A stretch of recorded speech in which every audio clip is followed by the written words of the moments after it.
Thanks for staying with us on SABC News. Vodacom says the allocation of spectrum is an important requirement in order for it to effectively reduce the cost of data. Data costs in the country are said to be one of the highest on the continent. In its interim results for the 6 months ended 30 September, Vodacom's headline earnings increased by 1.1%. Revenue was up 4.6%, boosted by a strong increase in customer gains in South Africa.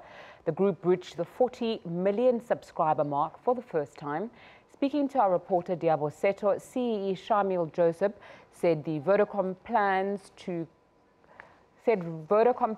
spend close to 9 billion rand in capital expenditure in South Africa alone.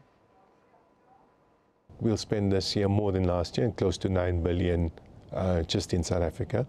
So your capital expenditure is very much there.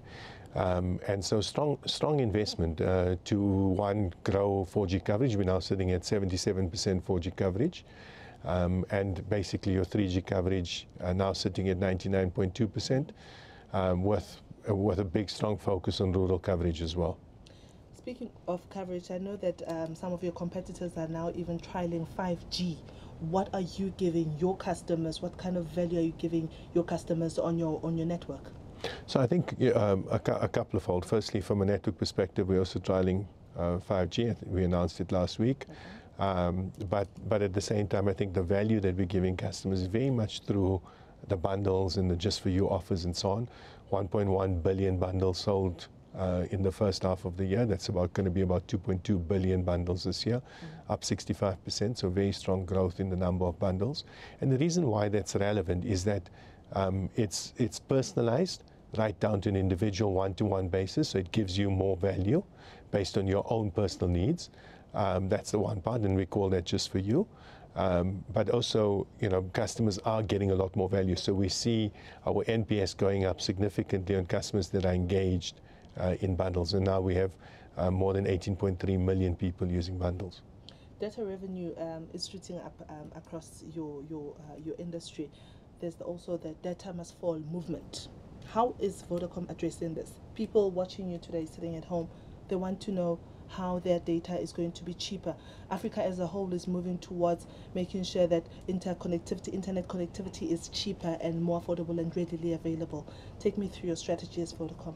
Yeah, I think what you'll see in the half to 24% decrease again in data prices, and a new announcement that of us dropping out of bundle rates by more than 50%. That came out from the 1st of October, so that's already happened. There will be more data drops going forward, and I mean, we're very cognizant of the fact that people would like to see data pricing come down. And as data becomes more prolific in our lives, if you like, that there's really a need for data prices to become cheaper. That said, I think it's important to also understand that there's only so much we can do without spectrum.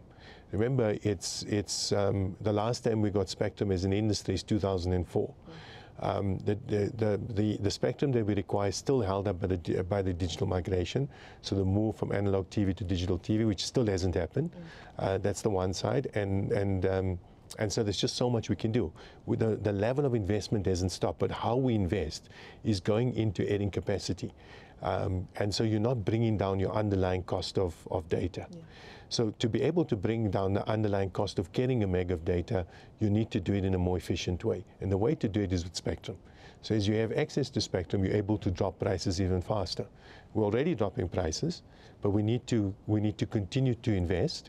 And so it's an ecosystem. So you need to continue to invest, but you can invest more wisely if you get spectrum, which drives down the cost of data. I'm glad that you mentioned the issue of spectrum. What has been the conversation that you've had with government with regards to the auctioning of spectrum? I know that they were not very keen to auction it, saying that they wanted to distribute it equitably across all players.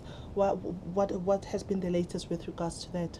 Well, I think the discussions we've had with the ministry have been very positive as an industry, where we've had discussions and an agreement around having a hybrid model where there be spectrum for a new players, if you like, in a wholesale open access network, but also the allocation or auction of spectrum to the existing players.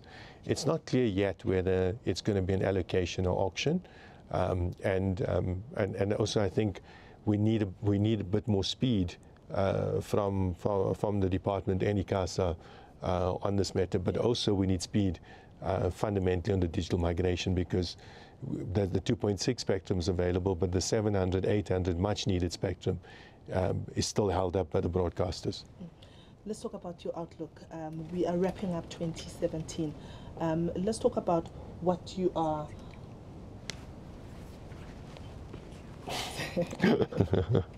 Let's talk about the outlook for 2017. The economy just generally is not doing well.